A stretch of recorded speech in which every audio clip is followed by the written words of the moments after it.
नमस्कार दोस्तों, मेरा नाम है उपेंद्र कुमार और मैं आपका स्वागत करता हूं अपने YouTube channel learning up classes पर। तो दोस्तों, आज हम बात करने वाले हैं कि जैव रसायन यानी बायोकेमिस्ट्री के इम्पोर्टेंट क्वेश्चंस पर, यानी कि आपके एग्जाम में बायोकेमिस्ट्री के जो कौन कौन से इम्पोर्टेंट क्वेश्चन हैं जो कि आने वाले हैं। इससे पहले हम बात करते हैं कि मैंने जो पिछली वीडियो बनाई थी वो बनाई थी फिजियोलॉजी के इम्पोर्टेंट क्वेश्चन पर।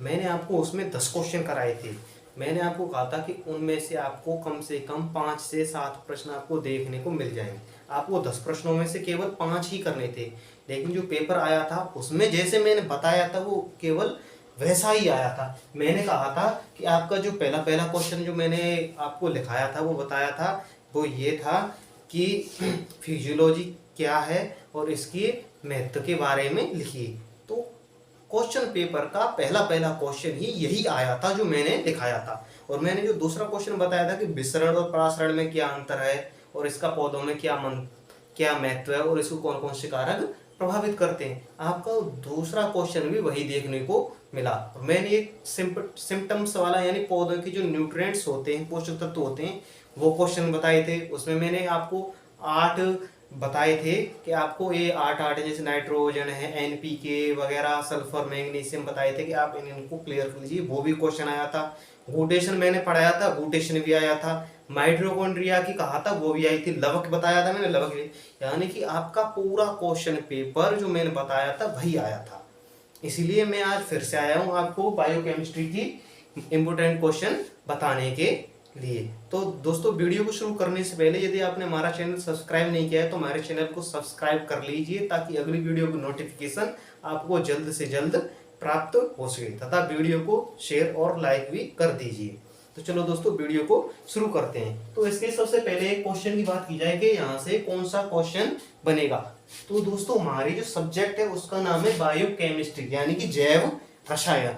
तो आपका जो क्वेश्चन पेपर बनता है उसमें सबसे पहला क्वेश्चन जो पुटअप किया जाता है वो आपकी जो सब्जेक्ट है उसी के ऊपर पुटअप किया जाता है कि ये सब्जेक्ट क्या है, इसका क्या क्षेत्र है, इसके महत्व क्या है और इसके उद्देश्य क्या है, इसकी डेफिनेशन वगैरह पूछता है। तो इससे हमारा जो पहला क्वेश्चन बनता है यानी क्वेश्चन नंबर फर्स्ट जो बनता है वो ये है कि जैव रसायन को परिभाषित कीजिए। यानी आपको जैव रसायन क्या देनी है, परिभाषा। क्या देनी है, परिभाषा। यानी जैव रसायन को परिभाषित कीजिए।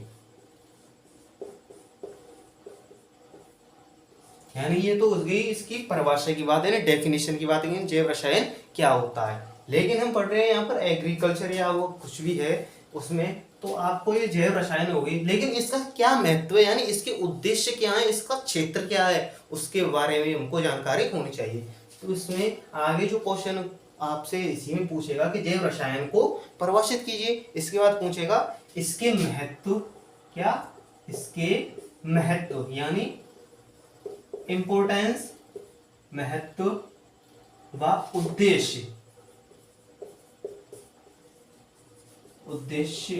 उद्देश्यों के बारे में लिखिए। उद्देश्यों के बारे में लिखिए। ये हो गया आपका 10 नंबर के क्वेश्चन, यानी आपका ये पेपर में 10 नंबर का क्वेश्चन आएगा। यानी कौन सा, जैव रसायन को परिभाषित कीजिए, जैव रसायन की परिभाषा बतानी है और इसका क्या महत्व है, इंपोर्टेंस क्या है और इसके ऑब्जेक्टिव्स क्या है और इसके बारे में आपको लिखना है। ये क्वेश्चन आपको 10 नंबर का पेपर में देखने को मिलेगा, 100% मिलेगा, इसलिए आप उसको याद कर लीजिए। मैं आपको थोड़ा थोड़ा समझा देता हूँ कि इसमें क्या क्या होता है। कि जैव रसायन की परिभाषा पूछी है कि यानी जैव रसायन की परिभाषा क्या होती है। तो मैं आपको बता दूं कि जैव रसायन जीवित पदार्थों का रसायन है, यानी कि जो जीवित पदार्थ है उनका क्या है, रसायन है। हम इसकी परिभाषा दे सकते हैं कि जो जैव रसायन है वह जीवित पदार्थों का रसायन है, या फिर हम ऐसे परिभाषा दे सकते हैं कि जैव रसायन विज्ञान की वह शाखा है जिसके अंतर्गत जैविक प्रक्रियाओं का अध्ययन किया जाता है। किसका अध्ययन किया जाता है, जैविक प्रक्रियाओं का अध्ययन किया जाता है, जैव रसायन कहलाती है। अब इसकी बात करेंगे जैव रसायन की खोज किसने की थी, यानी जैव रसायन बायोकेमिस्ट्री शब्द किसने दिया था। तो बायोकेमिस्ट्री शब्द सन 1903 में, कब, सन 1903 ईस्वी में। कब? सन 1903 ईस्वी में कार्ल न्यूबर्ग, किसने? कार्ल न्यूबर्ग ने दिया था। किसने खोज की थी इसकी? 1903 ईस्वी में कार्ल न्यूबर्ग ने। आपको ये भी नोट डाल के लिख दे देना है, जिससे कि आपका इंप्रेशन बढ़े और एग्जामिनर आपको अधिक से अधिक नंबर दे सके। और इसके बाद अगर इसके महत्व और उद्देश्य की बात की जाए कि यानी इसका महत्व क्या है, यानी उद्देश्य क्या है, इसके उद्देश्यों की बात की जाए तो उद्देश्यों में तो इसका मतलब कि क्या उद्देश्य है इसको पढ़ने के लिए, तो इसका ये उद्देश्य होता है कि जब हम जैव रसायन को पढ़ रहे हैं तो ये क्या है, विभिन्न प्रकार के विज्ञानों को एक दूसरे से क्या कराती है, संबंधित कराती है। क्या करा देती है? संबंधित। जैसे हमने फिजियोलॉजी पढ़ी थी, उसमें भी जैव रसायन के जो जैसे हार्मोन्स हैं वो क्या है, जैव रसायन ही हैं, वो भी पढ़ते। यानी कि ये जो जैव रसायन है वो क्या है, बहुत सारी विषयों यानी सब्जेक्ट से क्या है, रिलेटेड है, इसलिए इसका ऑब्जेक्टिव हो गए। और इसके महत्व की यानी इंपोर्टेंस की बात की जाए, महत्व है यानी महत्व क्या है, तो मैं आपको बता दूं, जैसे कि हमारे शरीर में कोशिकाओं का निर्माण होता है, किन किन पदार्थों से हमारा ये कोशिकाओं का निर्माण होता है, ऐसे कौन कौन से अणु हैं, उनका क्या कार्य है, वो कैसे हैं, इसके बारे में जानकारी मिलती है इससे, हैं।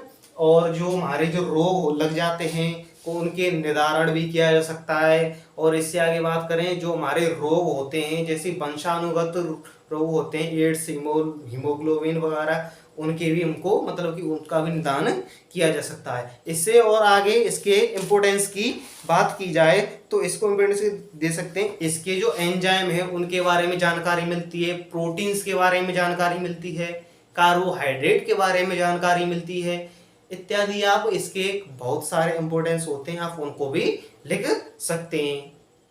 इससे हमको लाभदायक जीवों के बारे में पता चलता है, यानी कौन कौन से हमारे लिए शरीर के लिए कौन कौन से लाभदायक तत्व हैं, कौन कौन से हानिकारक तत्व हैं, यानी हम जो भोजन खाते हैं उसका जो पाचन होता है वो कैसे होता है, यानी उसमें कौन कौन से जो रसायन हैं वो तैयार होते हैं। आपको इतना मतलब इसके महत्व के बारे में पढ़ लेना है ताकि आप उसमें अच्छी तरह से लिख सकें। तो अगला जो हमारा क्वेश्चन है वो ये बनता है कि कार्बोहाइड्रेट्स को परिभाषित कीजिए, यानी आपको कार्बोहाइड्रेट्स की क्या पूछेगा, परिभाषा पूछेगा, क्या परिभाषित की, या फिर ऐसे कह देगा कार्बोहाइड्रेट्स से आप क्या समझते हैं, क्या कैसे कहेगा कि कार्बोहाइड्रेट्स से आप क्या समझते हैं,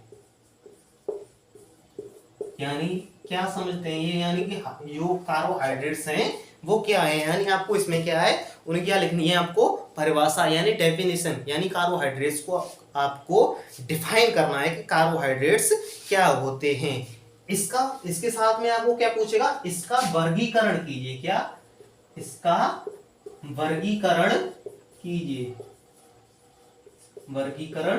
यानी आपको इसका जो क्लासिफिकेशन भी करना है कि ये कितने प्रकार का होता है, ये कैसे कैसे वर्गीकृत किया जा सकता है, और इसकी जो संरचना है, और इससे आगे पूछ सकता है इसके गुणों, इसके भौतिक और रासायनिक गुणों के बारे में लिखिए, और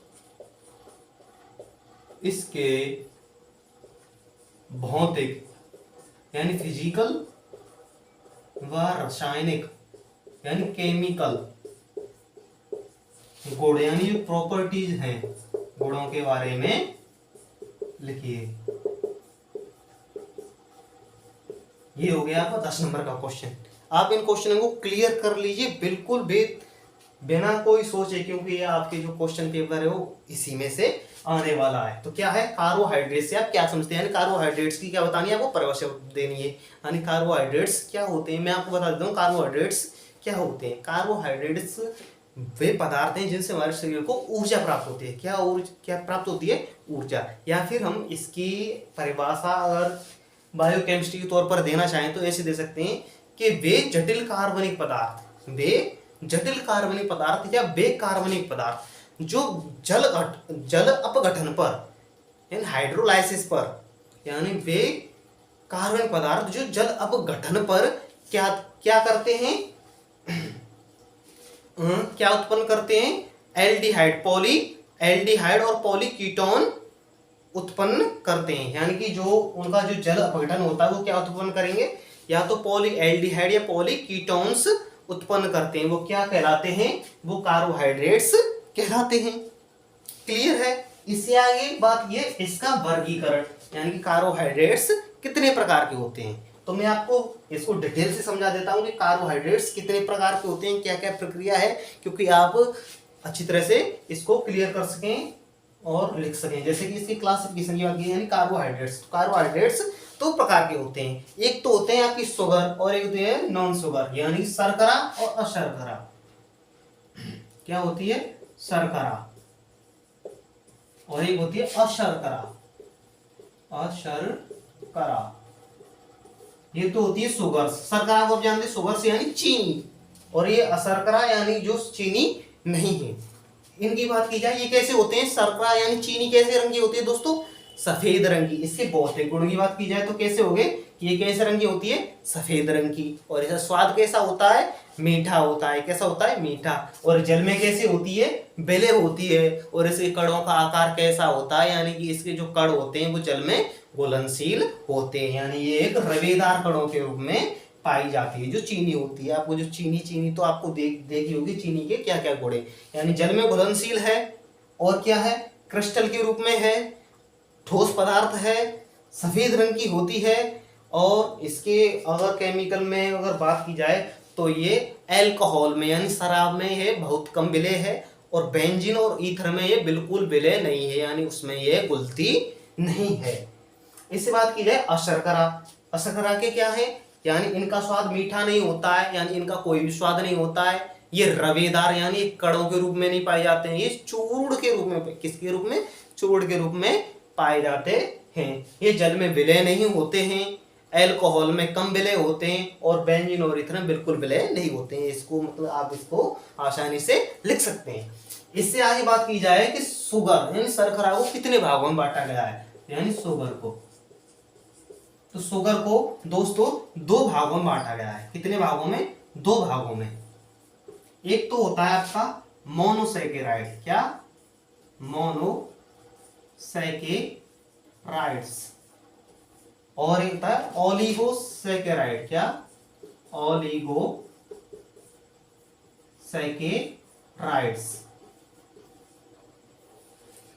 मोनोसैकेराइड्स की बात की जाए कि यानी मोनोसैकेराइड्स क्या होते हैं, तो मोनोसैकेराइड्स के जो गुण हैं, मोनोसैकेराइड्स का मैं उदाहरण दूं, जैसे आपका जो ग्लूकोज है, फ्रक्टोज है, वो क्या है, मोनोसैकेराइड है। और मोनोसैकेराइड का जो सूत्र होता है वो होता है CnH2n और ON। ये क्या होता है, इसका सूत्र होता है। यानी आप NC की जगह पर एक लिख सकते हैं, तो यहाँ पर एक लिखना पड़ेगा, और यहाँ पर भी इतना ही लिखना पड़ेगा। यानी मोनोसैकेराइड का ये क्या है, फॉर्मूला है। यानी इससे हम बताएं, हम अनेक प्रकार के मोनोसैकेराइड्स का निर्माण कर सकते हैं, किससे, इसी सूत्र से। तो मैं आपको कुछ फॉर्मूले बनाकर देता हूं, यानी कि इससे कैसे कैसे फॉर्मूले बन सकते हैं। तो देखो दोस्तों, सबसे पहले मैं n यानी संख्या, n क्या है, यहाँ पर कोई भी संख्या हो सकती है। तो सबसे पहले मैं n का मान 1 रखता हूँ, क्या रखता हूँ, 1। तो ये क्या हो जाएगा, C की जगह 1 लिखता हूँ, यानी C1 मान लेते हैं, C1। जब n की जगह पर मैं 1 रखूंगा तो एक का जो मल्टीप्लाई होगा 2 से, तो 1 दूना 2, यानी ये क्या होगा, H2, क्या हो जाएगा, H2। और O की जगह पर 1 रखूंगा तो क्या आएगा, CH2O, क्या रखूंगा, CH2O। इसी प्रकार में अगले जो उसका निर्माण करूं तो n बराबर, अब मैं क्या रख के देख सकता हूं, 2, क्या रखता हूं, 2, तो क्या हो जाएगा, ये C2, क्या हो जाएगा दोस्तों, C2। अब मैं n की जगह पर यहां पर भी 2 रखता हूं, तो 2 दूना 4, यानी H कितना हो गया, 4। यहां पर भी 2 रखता हूं तो कितना हो गया, 2। तो ये जो हमको जो तैयार हुआ, जो फॉर्मूला तैयार हुआ, ये किसका है, बायोस का। किसका, बायोस। ये बायोस का फॉर्मूला है, किसका है, बायोस का। बायोस कह लो या डायोस कह लो, बात एक ही है। ये किसका है, बायोस का फॉर्मूला होता है। और जैसे अब मैं n की जगह मैंने 1 रख के देख लिया, 2 भी रख के देख लिया, अब मैं 3 रख के देखता हूं। तो मैंने यहां पर 3 रखा, तो Cn यानी C की जगह कितना हो गया, 3, यानी C3। या 3 का गुणा मैं 2 में करूंगा तो 3 दूना 6, H कितना हो गया, 6, एन की जगह पे मैं ओ के नीचे कितना लगता हूँ 3, तो कितना जाएगा 3। यानी इसका जो फॉर्मूला बन के तैयार हो गया, ये किसका हो गया, ट्राइओस का। किसका, ट्राइओस का, ट्राइओस। एक इसका फॉर्मूला तैयार हो गया ट्राइओस का। इसी प्रकार आप इनका निर्माण कर सकते हैं। कितने कैसे कैसे होते हैं। ओलिगोसैकेराइड्स की बात की जाए तो ये भी कई प्रकार के होते हैं। मोनोसैकेराइड यानी कि मोनो का मतलब होता है एक, यानी इसमें केवल एक ही सैकेराइड पाया जाता है। आपको इसके भौतिक गुण और रासायनिक गुण भी पढ़ लेने हैं, क्योंकि इसको अगर अलग से पूछता है तो आप इसको कर सकें। अब बात करें ओलिगोसैकेराइड्स की, तो ओलिगोसैकेराइड्स की जब बात की जाए तो ये भी कई प्रकार के होते हैं, जैसे कि डाइसैकेराइड। क्या, डाइसैकेराइड, सैकेराइड्स। और एक और होता है ट्राइसैकेराइड्स। क्या, ट्राइसैकेराइड्स। और एक और होता है टेट्रासैकेराइड्स। क्या, टेट्रासैकेराइड्स। ये इसके प्रकार हो गए। इसमें क्या आ जाएगा आपका, इसमें आ जाएगा जैसे सेलुलोज हुआ, क्या, सुक्रोज हुआ। क्या हुआ, सुक्रोज। इसको उदाहरण क्या है, सुक्रोज। इसके क्या थे, ग्लूकोज, फ्रैक्टोज, वो क्या थे, मोनोसैकेराइड थे। इसका क्या है, सुक्रोज। यानी जो गन्ने की चीनी होती है वो क्या होता है, इसी का उदाहरण होता है। ठीक है, क्लियर है। ऐसे ये क्या हुआ, ट्राइसैकेराइड और ये टेट्रासैकेराइड। ये इसका क्या है, क्या चल रहा है, क्लासिफिकेशन। क्या चल रहा है दोस्तों, क्लासिफिकेशन। इससे आगे बात की जाए अशर्करा की। किसकी, अशर्करा की, यानी नॉन शुगर्स की। किसकी, नॉन शुगर, यानी ये शर्करा नहीं है। तो इसका स्वाद कैसा होता है, तो इसका कोई स्वाद नहीं होता है, कड़वा भी होता है, कैसा भी होता है, यानी इसका स्वाद मीठा नहीं होता है। और ना तो ये कड़ के रूप में पाया जाता है, ना ये जल में विलय है, या और ये है कैसा है, ये एक रंगहीन पदार्थ है। क्या है, रंगहीन पदार्थ है। अगर इसको हम जला देते हैं तो ये कैसा बन जाता है, कोयले जैसा प्राप्त होता है। कैसा प्राप्त होता है हमको, कोयले जैसा। इसकी बात की जाए तो ये भी इतनी एक प्रकार का होता है। कैसा होता है, एक प्रकार है वो। उसे क्या कहते हैं, पॉलीसैकेराइड। क्या, पॉलीसैकेराइड, पॉलीसैकेराइड्स। पॉली, देखो यहां पर बात समझिए, मोनो का मतलब होता है एक, डाई का मतलब होता है 2, ट्राई का 3, टेट्रा का 4, और जब 4 से ज्यादा बात आती है तो उसे क्या कहेंगे, पॉलीसैकेराइड। यानी कि अगर किसी में एक ही सैकेराइड है तो वो मोनोसैकेराइड होगा, 2 सैकेराइड्स हैं तो वो क्या होगा, डाइसैकेराइड्स होगा। यानी कि अगर 3 सैकेराइड्स हैं तो क्या होगा, ट्राइसैकेराइड्स, और 4 हैं तो टेट्रासैकेराइड्स। अगर 4 से अधिक हैं तो वो क्या होगा, पॉलीसैकेराइड। पॉलीसैकेराइड्स भी 2 प्रकार के होते हैं। कितने प्रकार के होते हैं, 2 प्रकार के। सिंपल पॉलीसैकेराइड और कौन से, मिक्स्ड पॉलीसैकेराइड। आप इनको क्लियर कर लीजिए। ये इसका क्लासिफिकेशन हो गया। इसके भौतिक गुण यानी फिजिकल प्रॉपर्टीज और केमिकल प्रॉपर्टीज को भी आप याद कर लीजिएगा। ये आपका कार्बोहाइड्रेट्स क्लियर होता है। अब हम बात करते हैं अगले क्वेश्चन की, यानी कि जो आपका स्क्रीनशॉट ले लीजिएगा। इसको लेनी है तो मैं साइड में देता हूं। अब आगे बात करते हैं अगले क्वेश्चन की, यानी कि आपका जो अगला क्वेश्चन है वो क्या पूछा जा सकता है। वो बहुत इंपॉर्टेंट क्वेश्चन है। मैं आपको जो करा रहा हूं आप इन्हीं को क्लिक कर लीजिए, आप 100% पास हो जाओ। पास की क्या चाहिए, आप बहुत अच्छे नंबर लेके आओगे।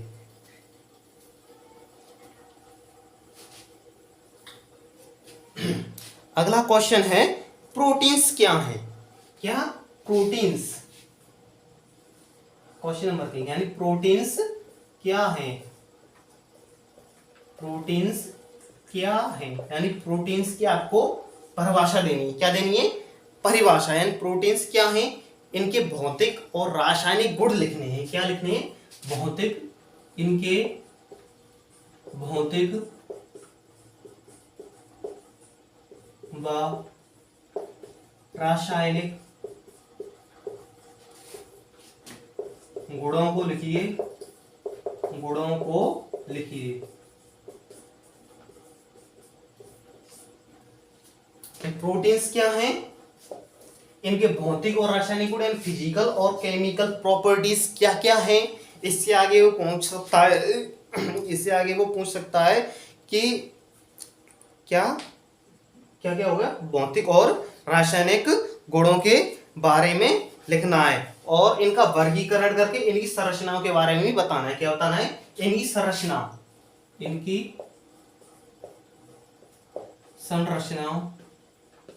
संरचनाओं को भी समझाइए। ये आपका क्वेश्चन हो गया 30 नंबर का। यानी आपको अगर यहाँ पर इतना क्लियर भी कर लेते हैं तो आपके 30 नंबर पक्के हो जाते हैं। यानी 2 क्वेश्चन हो गए तीसरे नंबर का, 30 नंबर। प्रोटीन्स क्या है, इनके भौतिक व रासायनिक गुणों को लिखिए, इनकी संरचनाओं को भी समझाइए। तो मैं आपको थोड़ा थोड़ा सा बता देता हूँ प्रोटीन्स क्या होते हैं। यानी प्रोटीन्स जटिल कार्बनिक यौगिक होते हैं। क्या होते हैं? जटिल कार्बनिक यौगिक, जो कि अल्फा, आप रहने दीजिए इतना ही कर लेना, ये क्या है? ये जटिल कार्बनिक यौगिक होते हैं। इनके भौतिक और रासायनिक गुण याद कर लेने, यानी इनके भौतिक और रासायनिक गुण क्या क्या होते हैं और आपको इनकी संरचनाओं को भी याद कर लेना है। इसमें जो इंपोर्टेंट है वो है इनकी संरचनाएं। तो मैं आपको बता दूं जो प्रोटीन की जो संरचनाएं होती हैं वो 4 प्रकार की होती हैं। कितने प्रकार की? 4 प्रकार की। कितने? 1 2 3 और 4। प्राथमिक संरचना कौन सी? प्राथमिक, ये द्वितीयक, तृतीयक और चतुर्थ। मैं इसको समझा देता हूं, ये इंपोर्टेंट है, इसको कंप्लीट कर लीजिएगा इन चारों। तो चतुर्थ प्राथमिक की बात करें तो इसमें क्या होता है? ये एक रेखिक संरचना है। कैसी संरचना है? रेखिक संरचना। यानी इसमें जो कार्बनिक यौगिक जोड़ते हैं वो कैसे? ऐसे ऐसे करके रेखा में जुड़ते हैं। कैसे जुड़ते हैं? ऐसे ऐसे करके रेखा में जुड़ेंगे। किसमें? केवल रेखा में ही जुड़ेंगे। लेकिन द्वितीयक संरचना क्या होती है? इसको डबल हेलिक्स संरचना भी कहते हैं। यानी कि इसमें जो जुड़ेंगे आपके जो डबल डबल बॉन्ड करके या फिर ऐसे घुमावदार करके ऐसे करके जुड़ते हैं। और ये तृतीयक है। ये जो तृतीयक संरचना है वो क्या होती है? इसकी और इसकी, यानी पहली और दूसरी संरचना को मिलाकर कौन सी संरचना बनती है? तृतीयक संरचना। और इन तीनों को मिलाकर कौन सी संरचना मिलती है? चतुर्थ संरचना। कौन सी बनती है दोस्तों? चतुर्थ संरचना। तो इसको मैं अभी आपको बताता हूं, आप इसको उतार लीजिए। यानी कौन कौन से क्वेश्चंस हैं। प्रोटीन समझ में आ गया होगा कि प्रोटीन्स क्या होते हैं।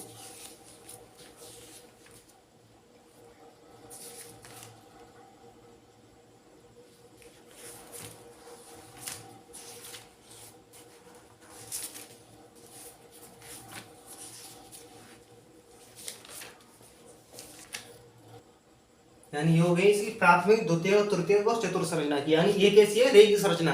यानी कि जहां में जो भी कार्बनिक यौगिक जुड़ते हैं वो एक रेखा में जुड़ते हैं। इसमें क्या होता है? द्वितीय संरचना में डबल हेलिक्स, यानी कि इसमें दोनों ओर से बल लगते हैं तो इसकी संरचना क्या है? डबल हेलिक्स जैसी हो जाती है। यानी इसकी अगर डबल हेलिक्स संरचना की बात करें तो क्या होता है इसमें?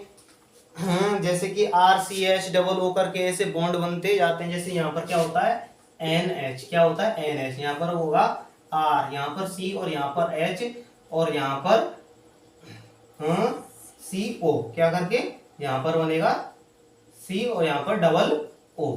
यहाँ पर ऐसे करके आपके जो है बॉन्ड बनते जाते हैं। यहाँ पर ही बन जाएगा NHR करके CH। यहाँ पर 4 बार इसको लिख लीजिए, 4 बार इधर साइड में लिख लीजिए। जो संरचना प्राप्त होगी वो द्वितीयक संरचना होगी। ऐसे ही अगर तृतीयक संरचना की बात करें तो तृतीयक संरचना में प्राथमिक और द्वितीयक संरचना को मिलाकर तृतीयक संरचना का निर्माण होता है। आप इसे ले सकते हैं। अगर चतुर्थ संरचना की बात करें तो प्राथमिक, द्वितीयक और तृतीयक संरचना को मिलाकर किसका? चतुर्थ संरचना का विकास होता है। और इसमें जो कि पॉलीपेप्टाइड बंधों से ही चतुर्थ संरचना का और तृतीयक संरचना का निर्माण होता है। इससे आगे बात करते हैं कि आपको इसी क्वेश्चन में एक चीज और पूछता है, वो है इसका क्लासिफिकेशन। क्या? क्लासिफिकेशन पूछता है। यानी इसका वर्गीकरण भी लिखिए। किसका? इसका वर्गीकरण भी दीजिए। यानी कि जो प्रोटीन्स हैं वो कितने प्रकार की होती हैं। तो दोस्तों प्रोटीन्स 3 प्रकार की होती हैं। कितने प्रकार की? 3 प्रकार की। नंबर पहले सिंपल। सिंपल प्रोटीन यानी साधारण प्रोटीन, जो साधारण प्रोटीन होते हैं वो साधारण होती हैं। जैसे इसके उदाहरण की बात की जाए तो एल्ब्यूमिन, ग्लोब्यूमिन, ग्लोब्यूमिन हुई, प्रोटामिन्स हुई, ग्लूटिन्स हुई, ये क्या है आपकी सिंपल प्रोटीन्स हैं। दूसरी जो प्रोटीन्स होती हैं वो आपकी होती हैं कंजुगेटेड। कौन सी? कंजुगेटेड प्रोटीन्स,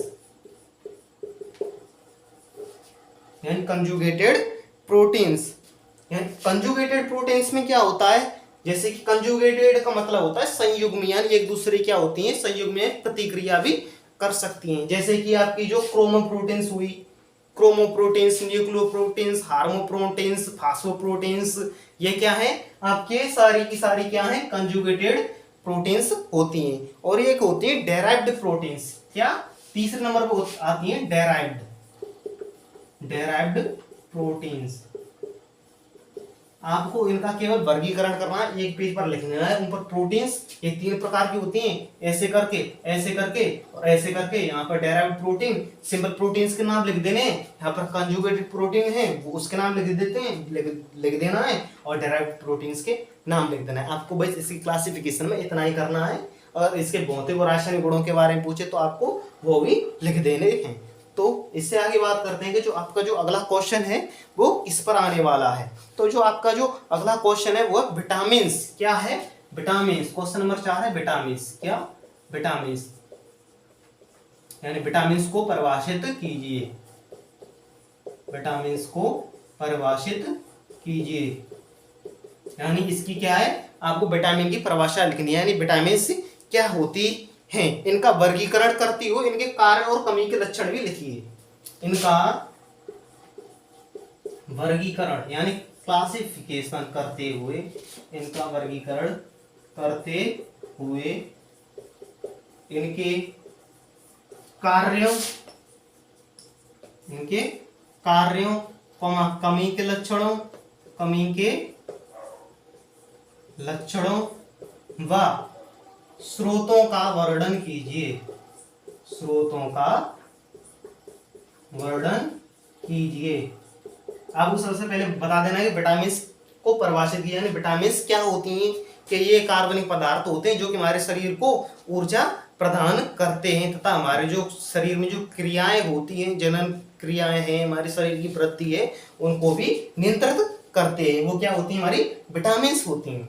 आपको इनका वर्गीकरण दे देना है, यानी कि जल में घुलनशील विटामिन और वसा में घुलनशील विटामिन। जो आपको बी और सी, विटामिन बी और सी को छोड़कर जितनी विटामिन होती हैं वो क्या होती हैं, वो वसा में घुलनशील होती हैं, और बी और सी हैं वो किसमें घुलनशील होती हैं, जल में। और विटामिन कितने प्रकार की होंगी, जैसे अभी विटामिन ए हुई, विटामिन बी हुई, विटामिन सी हुई, विटामिन डी, विटामिन ई और विटामिन के। इनके आपको रासायनिक नाम याद कर लेने, और इनके जो कार्य हैं यानी हमारे शरीर में क्या क्या कार्य होते हैं। जैसे मैं आपको बता दूं विटामिन ए है, क्या है विटामिन ए। विटामिन ए का रासायनिक नाम क्या होता है, रेटिनॉल। क्या होता है, रेटिनॉल। इसका जो उत्सर्जक पदार्थ होता है वो क्या होता है, कैरोटीन। और कैरोटीन भी कौन सा, बीटा कैरोटीन। बीटा कैरोटीन से विटामिन के बीटा कैरोटीन होती है, उससे उसके एक अणु से हमको विटामिन ए के 2 अणु प्राप्त हो जाते हैं। कितने अणु प्राप्त होते हैं, 2 अणु प्राप्त होते हैं। इसी प्रकार इसी स्रोतों की स्रोत है उसकी बात की जाए तो जैसे आम हुआ, पपीता,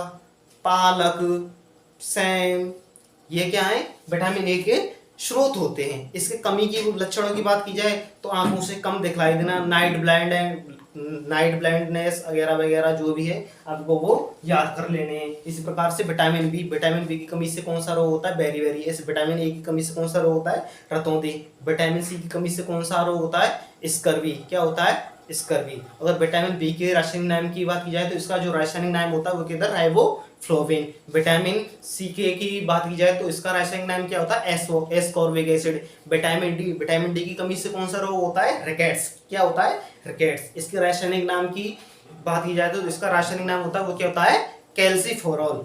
क्या होता है, कैल्सीफेरॉल। ऐसे विटामिन ई और विटामिन के भी आपको याद कर लेनी है।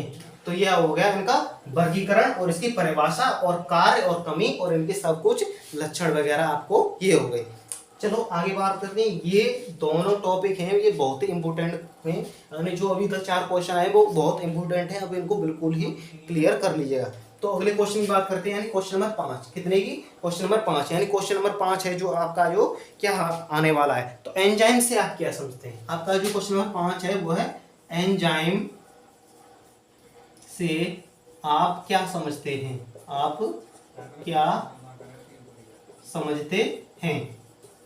एंजाइम्स हैं, एंजाइम्स क्या होती हैं इसके बारे में बता देना है, और इनको प्रभावित करने वाले कारकों, इनको प्रभावित करने वाले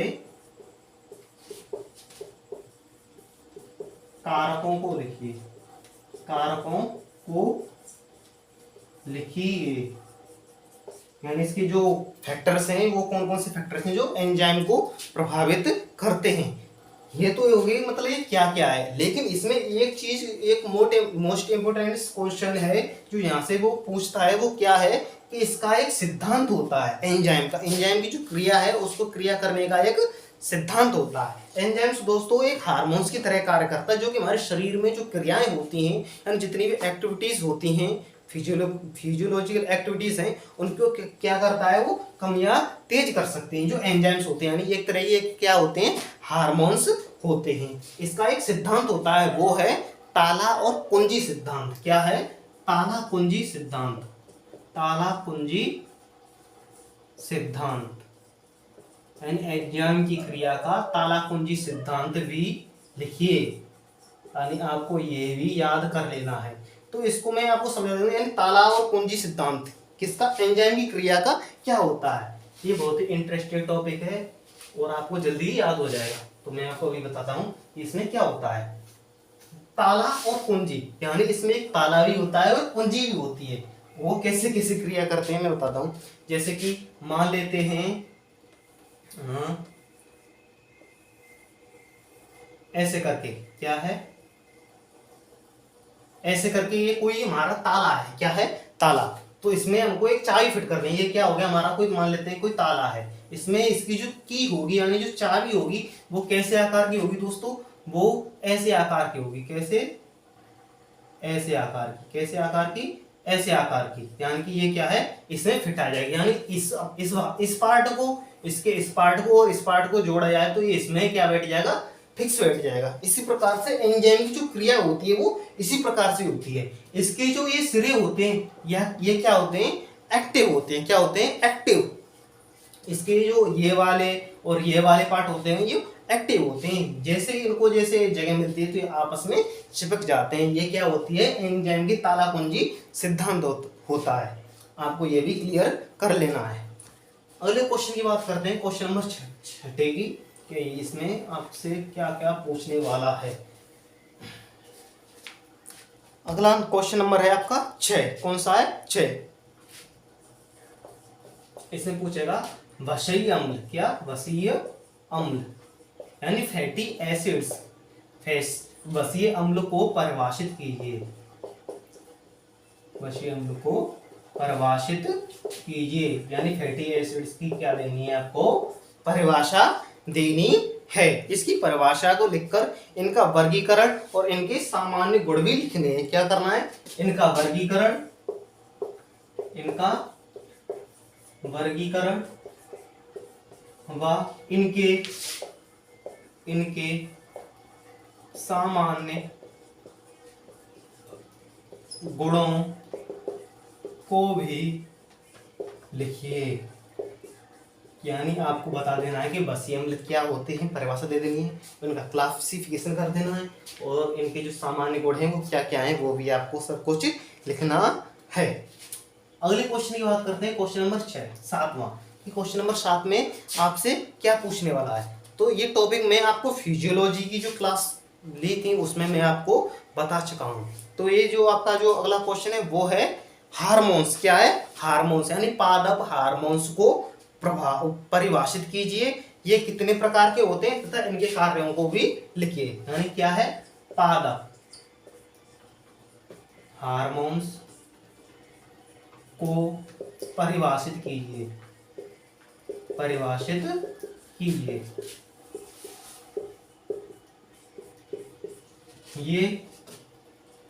ये कितने प्रकार के होते हैं? ये कितने प्रकार के होते हैं तथा इनके कार्यों को लिखिए, कार्यों को लिखिए। ये है आपका बोनस क्वेश्चन, इसको आपको बोनस मिलती है। बोनस कैसे मिलेंगे, यानी पादप हार्मोन से परिभाषित कीजिए। ये इसके जो पादप हार्मोन्स है वो क्या होते हैं आपको ये बताना है, ये कितने प्रकार के होते हैं और इनके जो कार्य हैं पौधों में, यानी क्या क्या कार्य है वो भी बताने। अगर आपको यह इसके बारे में नहीं पता है तो आप मेरे चैनल पर जाकर हार्मोन्स की वीडियो देख सकते हैं। वहाँ पर मैंने पूरे 5 प्रकार के हार्मोन्स बेस्ट तरीके से कराए हैं, और जो आपका जो फिजियोलॉजी का जो पेपर हुआ था उसमें भी ये क्वेश्चन दिया था कि पादप हार्मोन्स को परिभाषित कीजिए और ये कितने प्रकार के होते हैं। और आपका ये क्वेश्चन एग्जाम में भी आया था। एग्जाम में उसने इसको पूरे क्वेश्चन को ना पूछ के इससे केवल एक ही टॉपिक यानी एक ही 5 नंबर का क्वेश्चन बनाया था कि जिबरेलिन, यानी जिबरेलिन जो हार्मोन्स होता है उसके क्या क्या कार्य हैं, इसका शब्द किसने दिया था वगैरह वगैरह, उसके बारे में आपसे पूछा था। तो इसको आप कंप्लीट कर लीजिएगा। अगर आपको इसके बारे में नहीं पता तो आप मेरी वीडियो मेरे चैनल पर जाकर देख सकते हैं। आपका जो अगला क्वेश्चन है वो ये है, इसमें आपको क्या पूछेगा, अंतर क्या पूछेगा, डिफरेंस पूछेगा कि निम्न में अंतर लिखो। किसमें, निम्न में अंतर लिखो। अंतर किस किस से पूछ सकता है अंतर, ये पहला जो क्वेश्चन बनेगा वो ये है कि डीएनए और आरएनए, डीएनए और आरएनए में अंतर लिखिए। क्या, डीएनए और आरएनए में क्या है, डिफरेंस पूछेगा, यानी डीएनए में क्या होता है और आरएनए में क्या होता है। इसका मतलब डीएनए की बात की जाए तो डीऑक्सीराइबोन्यूक्लिक अम्ल, आरएनए तो राइबोन्यूक्लिक अम्ल होता है। ये डीऑक्सी होता है, ये केवल राइबोन्यूक्लिक अम्ल होता है।